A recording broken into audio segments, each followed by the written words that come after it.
besedo. Najprej bi rada povedala, da je vlada danes razrešila dosedanjega načelnika generalštaba Slovenske vojske, generalpodpolkovnika Albina Gutmana, z tega položaja in sicer z 30.4.2009.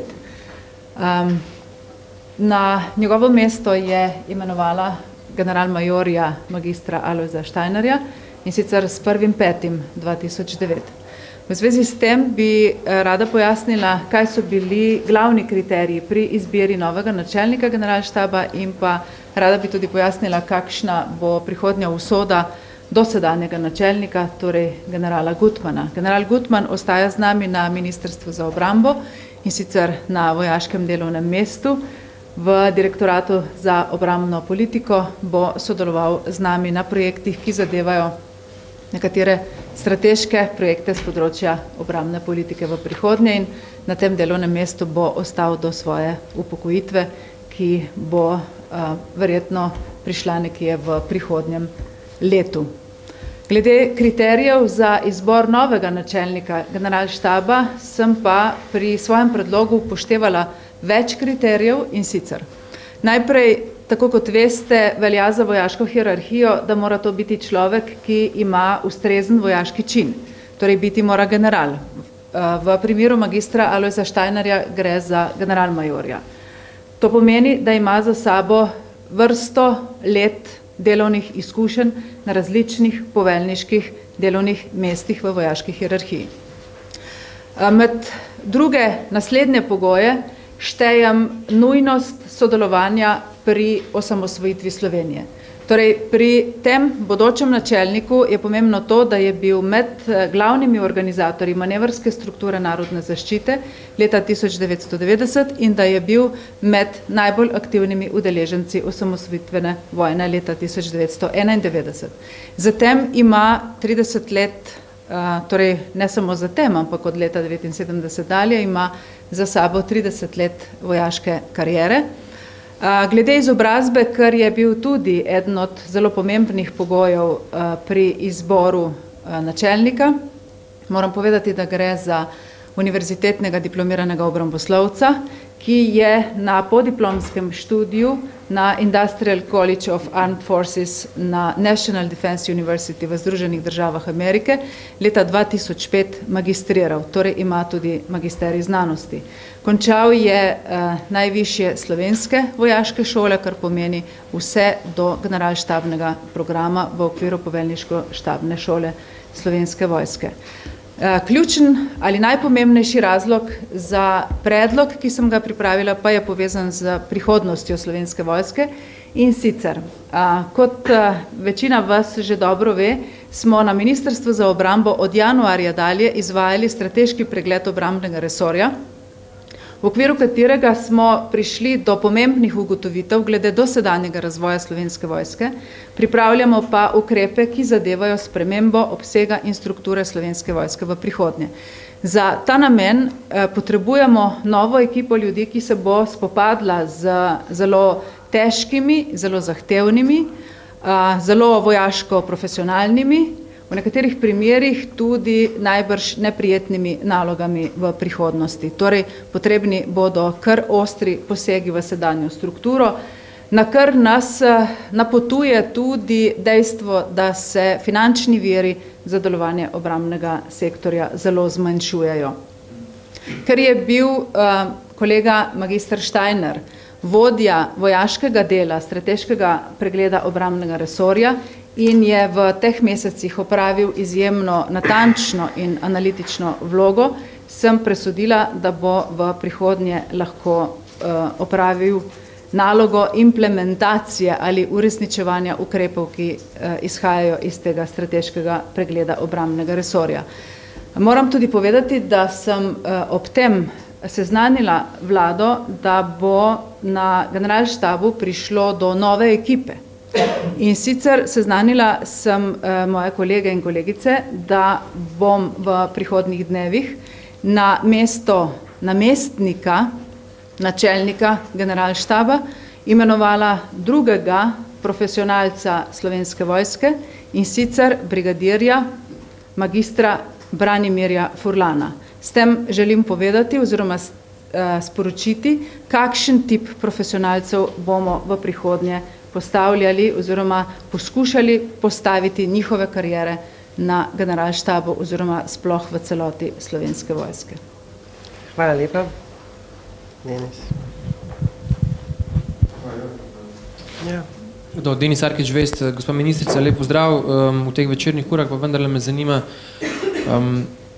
zamenjava gospoda Gutmana, načelnika generalštaba, ali je povezana kakorkoli z projektom Patria. To vas bom moral vprašati. In kot drugo me zanima, ali bo projekt Patria, pogodba Patria razveljavljena, ali bo vojska prevzela vozila, ki so nekako zdaj spet čakajo, da jih prevzamemo, pa jih nekako verjetno še nočemo. Kaj je zdaj na temu? Hvala lepa za odgovor. No, najprej prvo vprašanje. Projekt Patria je kriv za marsikateri problem na Ministrstvu za obrambo že nekaj let. Kriv je tudi za marsikatero neprespano noč mnogih od nas, vendar v primeru razrešitve generala Gutmana ni bil ključen razlog. Kar se pa tiče prihodnje usode tega projekta, pa moram povedati, da smo v zadnjih dnevih dejansko pred zelo pomembnimi odločitvami, ki pa smo jih najprej sporočili našim pogodbenim proizvajalcem in sedaj čakamo tudi na njihov odgovor v povezavi z prevzemanjem vozil, ki se je dogajal v preteklih dnevih in pa seveda tudi še poteka. No, to bomo še videli, kajti v pogodbenih odnosih je vedno pomembno upoštevati obe pogodbeni strani, ali če jih je več, tudi več pogodbenih strani. Tako da sami vseh poslov to zadevno ne moremo opraviti. Hvala lepa. Še eno vprašanje. Ja, v bistvu boste kar dve vprašanji.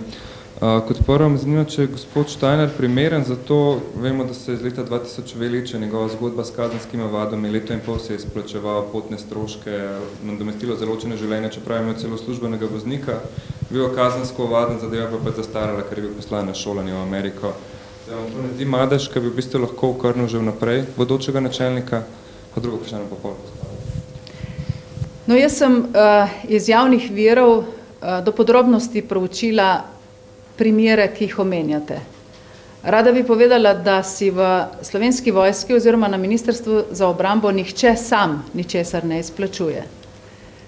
Če je v času, ko se je morebiti karkoli od tega, kar omenjate, dogajalo, potem moramo upoštevati, da je bilo to najbrž tudi posledica sistema, ki je kaj takega dopuščal. Zame je v tem trenutku pomembno vedeti, da sistem, kakršnega imamo sedaj, vzpostavljenega na Ministrstvu za obrambo, ne dopušča nikakršnih anomalij v zvezi z bonitetami, ki jih imajo vojaški ali pa civilni delavci Ministrstva za obrambo. Ko sem proučevala primer, ki ga omenjate, sem ugotovila, da iz preteklosti nimamo nikakršnih dokončanih kazenskih procesov, da se tudi zelo težko na podlagi sedanjega vedenja opredeljujemo glede stvari, ki so se, če so se, seveda dogajale v preteklosti, kajti kot pravim, nimamo nikakršnega zaključka teh zgodb, ki so se pojavljale v medijih. Ko sem presojala, kaj je pomembneje, profesionalnost, strokovnost, izjemna zagnanost in tudi motiviranost za spremembe v Slovenski vojski in pa govorice in pa zgodbe, ki jih poznamo iz preteklosti. Torej, ko sem usporejala eno in drugo, sem ocenila, da v situaciji, kakršni je sedaj Slovenska vojska, je pomembneje ali zelo pomembno imeti profesionalca, ki bo poskrbel za bodoči razvoj te vojske. Ne pa govorice in pa presoje, ovadbe, ki se niso končale v nikakršnem kazenskem ali drugačnem procesu. Hvala. Še eno vprašanje. Ja, pa še glede načelnika Gutmana. Glejte, najprej ste v bistvu povedali, da pa tudi neuradno se ve, da ste imeli različen pogled na prihodnost vojske z gospodom Gutmanom, da ste za to rešili, to ste to zdaj nekako ponovili.